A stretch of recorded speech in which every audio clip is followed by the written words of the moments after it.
Hello, this is Bishop C.D. Miller, and welcome to Making Marriage Work. I'm glad that you're with me again, and I'm going to have an opportunity in the next 10 minutes to help you plan your marriage, build your marriage, or save your sinking ship. Today I want to take a moment to share and give you some enlightenment on the difference between getting married in the church and getting married by the justice. There is a big difference. I want to take a moment to explain the difference between getting married by the justice and getting married in the church. It has everything to do with understanding the vow. And there's something specific that happens in church that does not happen in court. It is called the vow. In a typical wedding service, there's the portion of the wedding ceremony where in the exchange of rings, there is a common paragraph in the standard liturgy. It reads something like this: the unbroken circle, the emblem of eternity, and the gold, and the emblem of that which is least tarnished and most enduring, are to show how lasting and imperishable is the faith now mutually pledged by the giving and receiving of these rings. We're at the point of the service where the exchange of ring and the vow is getting ready to take place.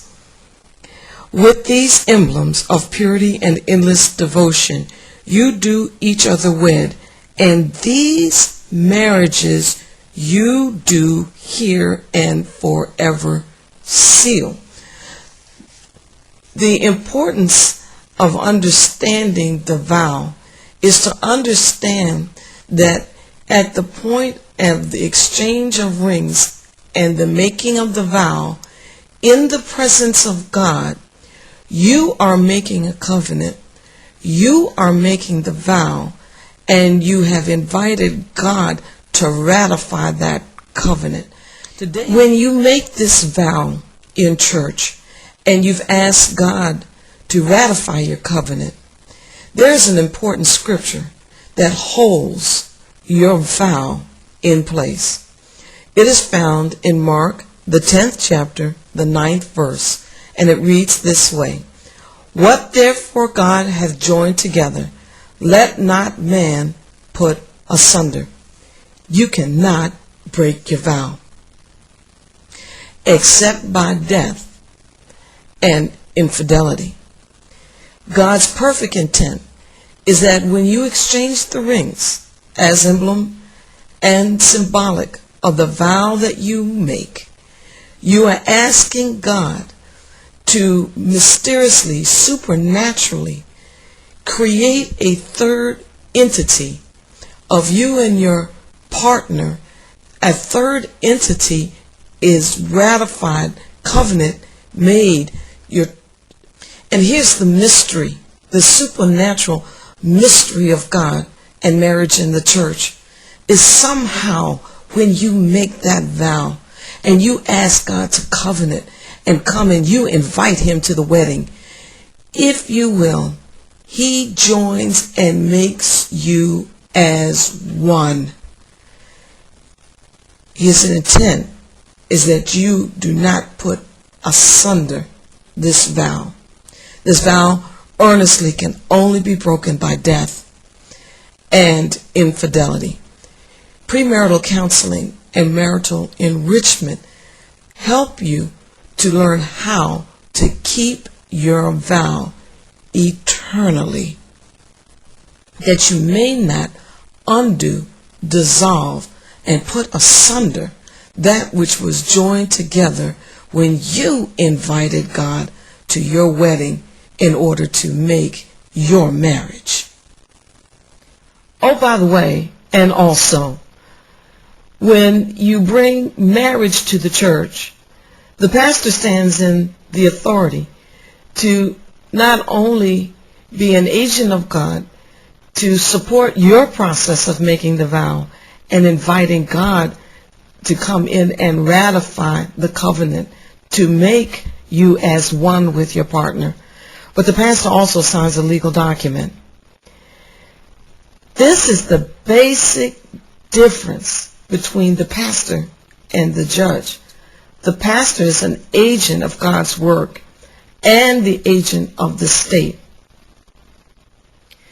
The pastor has been given vested authority by the church and by the township of the state in the location of where you choose to be married.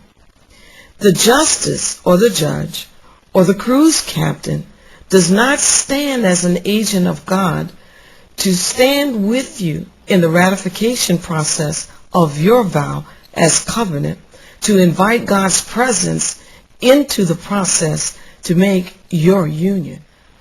The judge, the justice, the fire chief, the police captain, the cruise director, the captain of the ship, they stand in the legal authority to sign a legal document.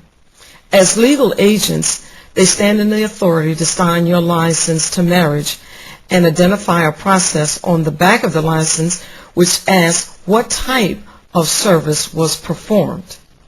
When the pastor signs the license and checks off that a religious ceremony was performed, he or she stood in the position to be an agent of God, to perform and ask God to ratify your vow, your covenant, and to make your union as one.